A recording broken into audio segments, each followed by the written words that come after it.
येन तस्मै श्री गुरुवे नमः। अज्ञानतिमिरान्धस्य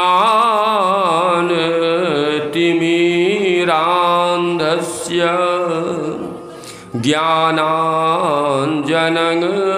शलाकया चक्षुरुन्मीलितं येन तस्मै श्री गुरुवे नमः। तस्मै श्री गुरुवे नमः। श्री सद्गुरु महाराज की जय। श्री सद्गुरु महाराज की जय। श्री सद्गुरु महाराज की जय। सत्संग में शांति सबसे बढ़कर है। समझदार लोग ही बातचीत करेंगे तो जो नासमझ हैं वे क्या करेंगे। इसलिए विनती है, जब तक सत्संग में बैठे हैं आपस में बातचीत न करें। श्री सद्गुरु महाराज की जय। सतत स्मरणीय ब्रह्मलीन पूज्यपाद संत सद्गुरु महाराज के चरण कमलों में सत सत नमन।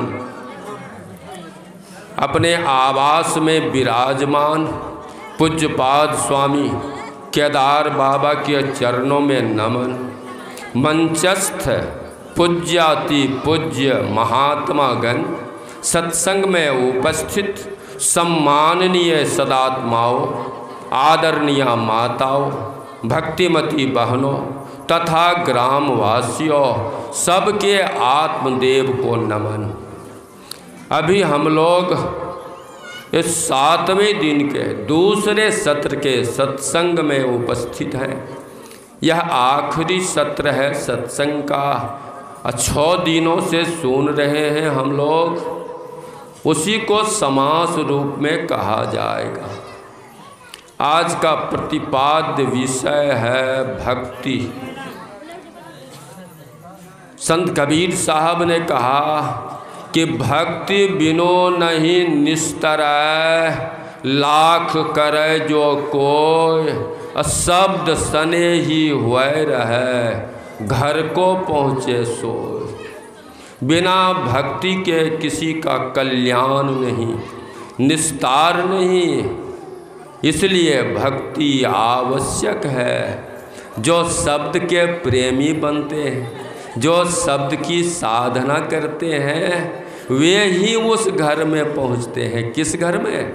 जिस घर के लिए कहा कबीर साहब ने कि सखिया वाह घर सबसे न्यारा, जह नहीं सुख दुख साँच झूठ नहीं, पापन पुण्य पसारा, नहीं दिन रैन चंद नहीं सूरज, अब बिना ज्योति उजियारा, सखिया वाह घर सबसे न्यारा। उस लोक में जो सब सनई होते हैं वे ही पहुँचते हैं। और दूसरे शब्दों में उन्होंने कहा कि बास सुरति ले आवई, शब्द सुरति ले जाय, परिचय श्रुति है स्थिर, सो गुरु दई बताए। वास कहते हैं वासना, इच्छा। शरीर छोड़ते समय कल के सत्संग में सुना था ना, देहावसान समये चित्ते जद्वि भावयेत, तत् देव भवेत जीवा इत्येवं जन्म कारणम। देह छोड़ने के समय मन में जो जो भावना जीव करता है वही वह होता है। यही जन्म का कारण है। जैसी भावना रहेगी वैसा ही शरीर मिलेगा।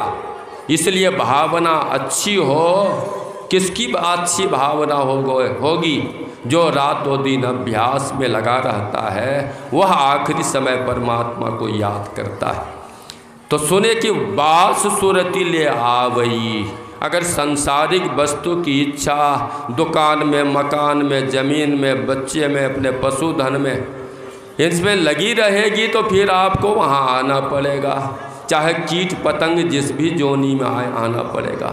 और शब्द सुरति ले जाए, और जो शब्द की साधना करते हैं वह शब्द में पगी हुई सूरत अपने स्थान पर पहुंच जाती है, आत्मलोक में निशब्दम परमम पदम में पहुंच जाती है। परिचय श्रुति है, स्थिर है। वहाँ जो साहब से परिचय होगा तो वह स्थिर होगा, फिर आना जाना नहीं पड़ेगा, आवागमन का चक्र छूट जाएगा। और सो गुरुदयी बताए, जो गुरु ने बताया। तो हमारे पूज्यपाद बाबा केदार बाबा को अनुभव जन ज्ञान संत कबीर साहब कहते हैं कि तू कहता कागज की लेखी, मैं कहता आँखों की देखी। क्या आप तो 7 पुराण टटोल कर, पढ़ लिख कर, सुनकर ज्ञानार्जन किए हो, उससे कह रहे हो, और मैं आँखों की देखी बात कह रहा हूँ। एक थे, हम कल इसकी चर्चा किए थे लेकिन कथा को बढ़ाए नहीं केदार बाबा कल के सत्संग में। वो बोले विश्वजीत सर्वाजीत एक पंडित जी थे, बहुत से शास्त्रों का अध्ययन किया था, और उस क्रम में उनने अपने ज़माने के जितने पंडित थे सबको शास्त्रार्थ में हरा दिया था, और अपना नाम सर्वाजीत रख लिया था कि मैंने सबको जीत लिया। जब घर आया तो उन्होंने माँ से कहा, माता जी अब मुझको पहले वाला नाम लेकर नहीं बुलाओ, तब मुझको सर्वाजीत कहो, मैंने सब पंडितों को जीत लिया है। तो माता की भक्ति थी, कबीर साहब के चरणों में उसकी शिष्या भी थी। कहा बेटा ऐसे नहीं, जब तुम कबीर साहब को जीत लोगे तब तुमको मैं सर्वाजीत कहूँगी, ऐसे नहीं। पुत्र ने कहा माता जी वो कबीर तो एक अक्षर पढ़ा लिखा नहीं है, उससे शास्त्रार्थ क्या करना। कहा बेटा एक बार तुम जाओ तो देखो तो सही। कहा ठीक। वो बैल पर अपने 7 पुराण को लादा चल दिया कबीर साहब से साक्षात करने के लिए। वो कबीर चौरा मोहल्ला में उसका निवास था। जब उस मोहल्ले में पहुंचा तो कुआं पर कुछ पनिहारिन पानी भर रही थी। उनसे पूछा कि कबीर साहब का घर किधर है। पनिहारिन ने कहा कि कबीर का घर शिखर पर, जहाँ सिलहली गैल, पावन टिके पिपील का, पंडित लादे बैल। कबीर का घर बहुत ऊंची जगह पर है, वहाँ तो पिपील का चीटी भी चढ़ने में चीटी को भी दिक्कत होती है। आप ये बैल पर जो 7 पुराण लाद के जा रहे हो तो वहाँ कैसे पहुँचोगे। सर्वाजीत का माथा ठनक गया कि जहाँ के पनिहारिन की भाषा ऐसी है तो कबीर साहब की भाषा कैसी होगी। फिर भी हिम्मत किया, उन्हीं पनिहारिनों से 1 लोटा पानी लिया, लेके चले गए कबीर साहब के पास पहुँचे। एक लोटा जो जल से भरा हुआ था उसके सामने रख दिया। मतलब ये हुआ इशारे में कि मैं ज्ञान से लबालब भरा हुआ हूँ।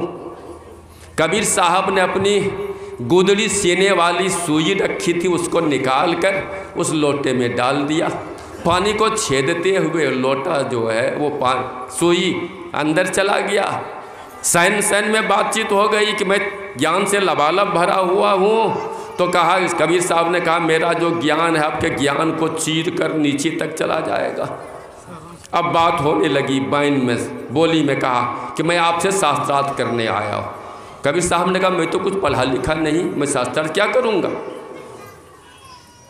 कहा तो आप लिख दीजिए कि कबीर हारा सर्वाजीत जीता। कहा भाई मैंने कहा पढ़ा नहीं, आप लिख लो। लिख लिया उसने, कबीर हारा सर्वाजीत जीता। का दस्तखत कर दीजिए। कहा मैं दस्तखत करना नहीं जानता, कलम कागज छुओ, मसी कागज छुओ नहीं, कलम गहो नहीं हाथ। कभी रोशनाई कागज छुआ तक नहीं, कलम हाथ में लिया नहीं, दस्तखत क्या करूँगा। का टिप्पा लगा दीजिए। कहा ले लो। टिप्पा लगा दिया, कागज मोड़ा।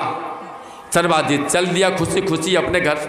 घर पहुंचा, माँ से कहा, माता जी मैं कहता था ना पढ़ा लिखा नहीं, देखो लिख के दिया है बेटा, देखो लिख के दिया है। कल देखूं क्या लिख के दिया है? लिखा है कि सर्वाजित जीता कबीर हारा। कल लाओ तो देखूं। देखता है वह लिखा हुआ है कबीर जीता सर्वाजीत हारा। कहता रे बेटा तू तो हार गए, लिखा हुआ कबीर जीता सर्वाजीत हारा। कहा माता जी मैंने अपने से लिखा है, गलती हो गई, फिर जाता हूँ। फिर गया, फिर लिखा, फिर माँ को दिखाया, वो फिर वही हो जाता था। कबीर वहाँ लिखता था कबीर हारा, यहाँ कबीर जीता हो जाता था। तो कहा बेटा तुम बार बार हारते हो लेकिन तुम मानते नहीं हो बात। तीसरी बार के बाद गया और चरण पकड़ लिए कबीर साहब के, मुझे क्षमा कीजिए, और वे सबसे प्रथम शिष्य हुए सर्वाजीत साहब।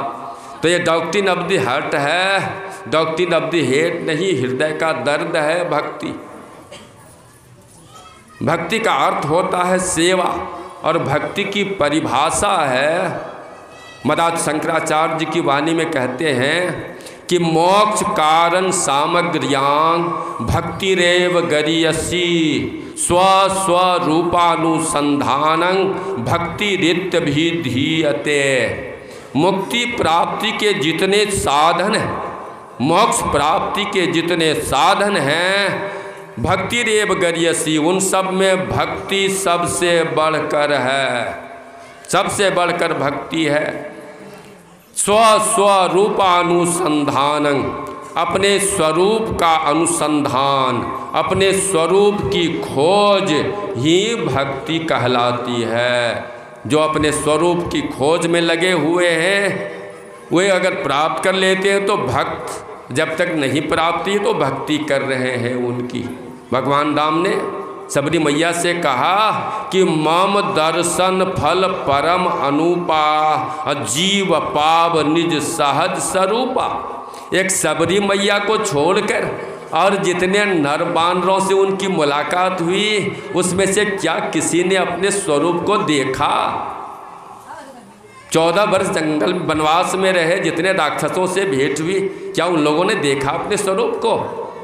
अरे अपने स्वरूप की प्राप्ति होती है भक्ति से, और वह भक्ति जब निर्गुण भक्ति होती है, जब स्वतंत्र भक्ति होती है, तब स्वरूप की प्राप्ति होती है।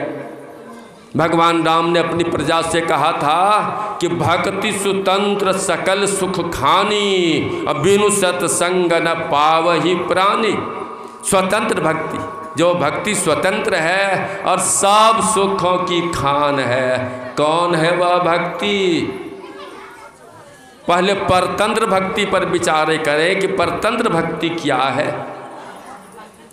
इंद्रियों के द्वारा किया जाने वाली जो भक्ति है, की जाने वाली जो भक्ति है, वह परतंत्र भक्ति है। जप करते हैं, ध्यान करते हैं, इंद्रिय के द्वारा, मन के ही द्वारा तो पहले शुरू करते हैं ना।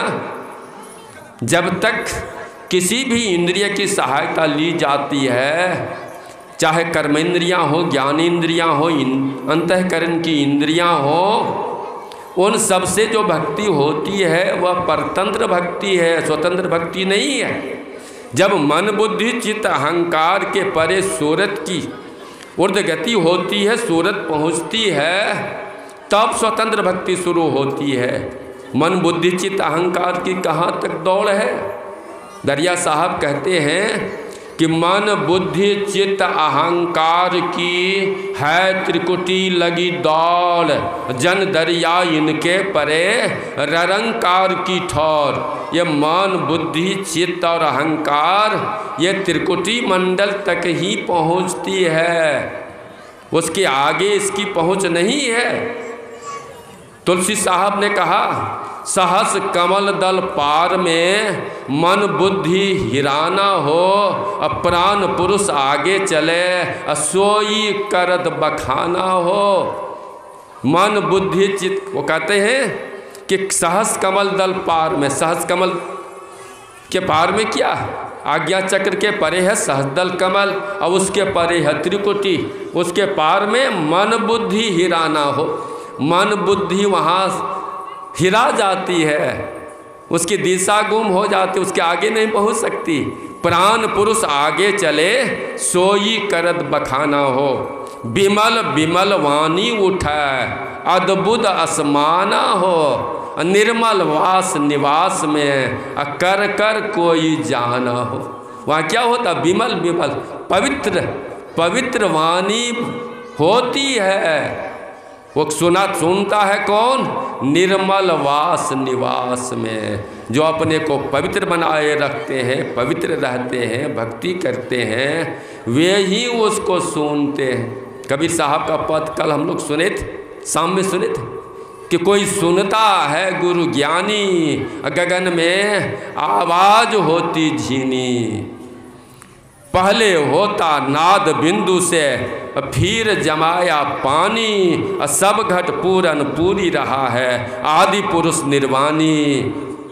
कोई सुनता है गुरु ज्ञानी, गगन में आवाज होती झीनी। शून्य में, गगन का अर्थ क्या? आकाश। आकाश के साथ शून्य है, शून्य से वह आवाज होती है। इसी को तुलसी साहब ने कहा, कुदरती मस्जिद के मेहराब में सुन गौर से, है आ रही धुर से सदा तेरे बुलाने के लिए। ये कुदरती मस्जिद कहाँ? वो जितनी मस्जिद मंदिर है वो तो सब मानवों की बनाई हुई है, कुदरती है नहीं। ये आपका जो शरीर है यही कुदरती मस्जिद है।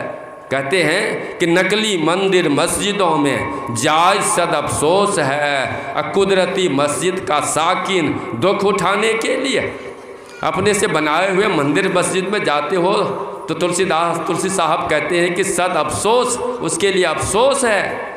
कुदरती मस्जिद का साकिन, ईश्वर का बनाया हुआ यह घर है, इसमें रहने वाला कौन? जीवात्मा, जीव जो ईश्वर का अंश है। क्या वो दुख उठाने के लिए है? वो दुख उठाने के लिए नहीं। कुदरती मस्जिद के मेहराब कहते ऊपरी भाग। ऊपरी भाग क्या? ये सिर ऊपरी भाग। मेहराब में सुन गौर से, है आ रही धुर से सदा तेरे बुलाने के लिए। आपको बुलाने के लिए आवाज आ रही। दादू दयाल जी दुकानदार थे, दुकानदारी करते थे। एक दिन पानी बरस रहा था, एक महात्मा जी आए और उनके दुकान के आगे खड़े हो गए। तो दादू दयाल जी ने कहा कि भीतर चले आइए, बाहर क्यों भीग रहे, भीतर चले आइए। भीतर आकर बैठ गए। बैठे तो साधु समझकर थोड़ा जलपान का प्रबंध कर दिया, क्या भोजन थोड़ा जलपान कर ले। अब इनके आंखों से आंसू बहने लगे, आंखों से आंसू बहने लगे। तो दुकानदार ने पूछा, क्यों, मुझसे कुछ गलती हो गई क्या आप आंसू बहा रहे हैं? कहा नहीं, वह बात नहीं, मैंने थोड़ी देर आपका इंतजार किया तो आपने मेरे लिए इतनी सारी व्यवस्था कर दी, और वह परमात्मा हम लोगों के लिए कब से इंतजार कर रहे हैं, लेकिन हम लोग उसके लिए कुछ नहीं कर रहे। तो दादू ने पूछा, क्या सही में इंतजार कर रहे हैं? कहा हाँ, तो मैं झूठ कह रहा हूँ। बस दुकान बंद कर दिया, निकल गए। निकल गए तो निकल गए। फिर इस तरह संत हो गए। तो परमात्मा के तरफ से पुकार हो रही कि आओ बेटा, आओ बेटा, आओ, लेकिन हम लोग उसको सुन नहीं रहे हैं। जो सुनता है उसी की स्वतंत्र भक्ति है। क्योंकि श्रीमद् भागवत पुराण में हम लोग पढ़ते हैं कि शब्द ब्रह्म सुदुर्बोधं ज्ञानेन्द्रिय मनोमयम प्राणेन्द्रिय मनोमयम अनंत पारं गंभीरं दुर्विगाह्यं समुद्रवत। शब्द ब्रह्म जो है, शब्द ब्रह्म जो है दुर्बोध प्राप्त करने के में बड़ी मेहनत है, बड़ी मेहनत से पाया जाता है। श्री सद्गुरु महाराज की जय।